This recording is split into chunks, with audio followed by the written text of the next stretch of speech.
Alcool. Cel mai popular lichid după apă și pentru unii oameni mai popular decât apa. Vedeți alcoolul în multe lucruri. La televizor, în reclame, în filme, în gură de taică-tu. Și dacă ești bărbat, probabil alcoolul ți-a vizitat vasele de sânge de mai multe ori. În acest video sau cum se cheamă, o să discutăm 3 lucruri. Ce este alcoolul, efectul alcoolului și o vorbă scurtă despre abuzul de alcool. Ok, hai să începem.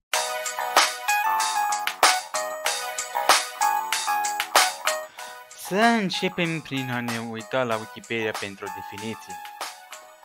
În chimia organică, un alcool este un compus organic hidroxilic care conține o grupă funcțională hidroxil OH, aceasta fiind legată de un atom de carbon saturat în starea de hibridizare sp3.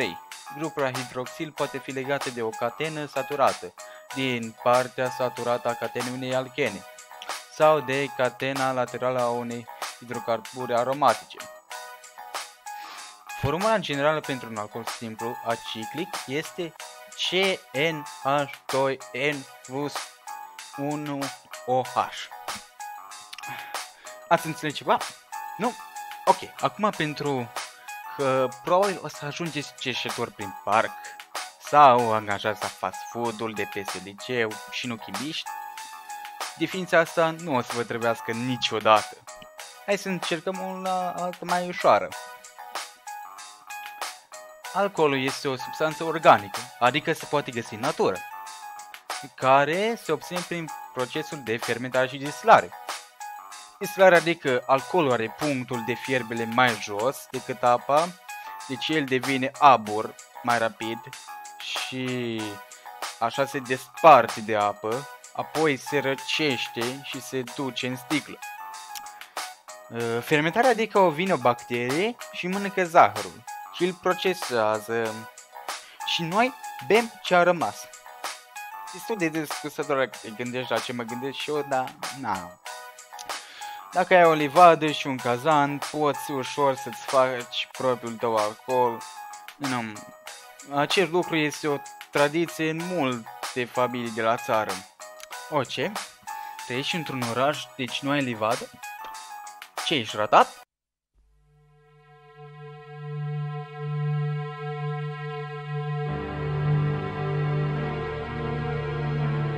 Ce face alcoolul? Unul dintre efectele alcoolului este reducerea vaselor și creșterea tensiunii arteriale, precum creșterea bătăilor inimii. Acest lucru poate fi bun pentru oamenii cu boli cardiovasculare și foarte toxic pentru dezvoltarea venelor din creierul unui copil, din cauza creșterii secundare a venelor. Normal că alcoolul devine toxic pentru oricine. În ei o să crești și faci alcoolul îi face pe oameni un pic mai agitați, fericiți, mult mai deschiși, dar alcoolul nu-ți schimbă personalitatea prin magie. Deci atunci când vine cineva de la bar praf și își reamintește soția lui că trăiește în Balcani, probabil are probleme în căsnicie și alcoolul nu este singura cauză.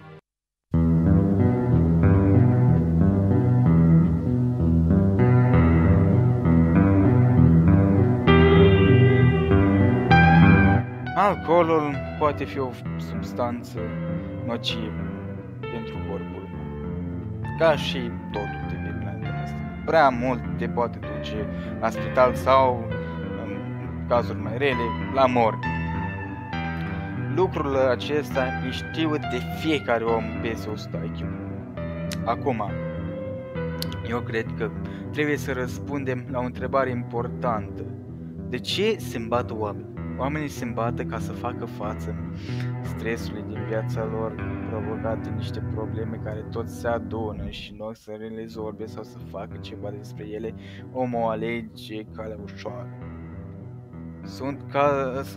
Sunt cazuri în care oamenii fac abuz de alcool doar pentru că nu știu că dacă în fiecare seară bei până te trezești în șanț, corpul tău ar putea să dezvolte probleme grave. Acest lucru e relevant pentru orice fel de dependență, fie dependență de droguri, băuturi, etc.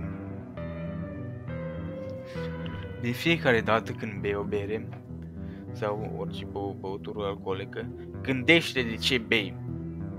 O faci să te distrezi, ești cumva cu prietenii în oraș sau bei să fii fericit, pentru că atunci când ești treaz nu ești fericit.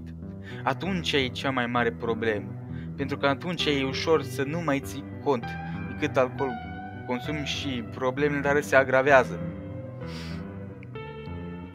Alcoolul nu e așa rău ca și metamfetamina, de exemplu, care pe lângă te face să arăți de parcă nu te-ai spălat de 7 zile, are și efectul de a-ți distruge creierul și de a te transforma într-un dependent violent, care nu poate să trăiască o viață normală.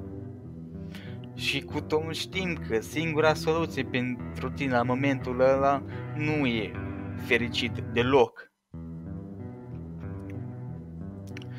Eu știu că nu pot să fac să nu mai merg. Și nu-mi pasă, adică am făcut video-ul ăsta să-mi hrănesc ego-ul meu masiv. Nu trebuie neapărat să spui nu alcoolului.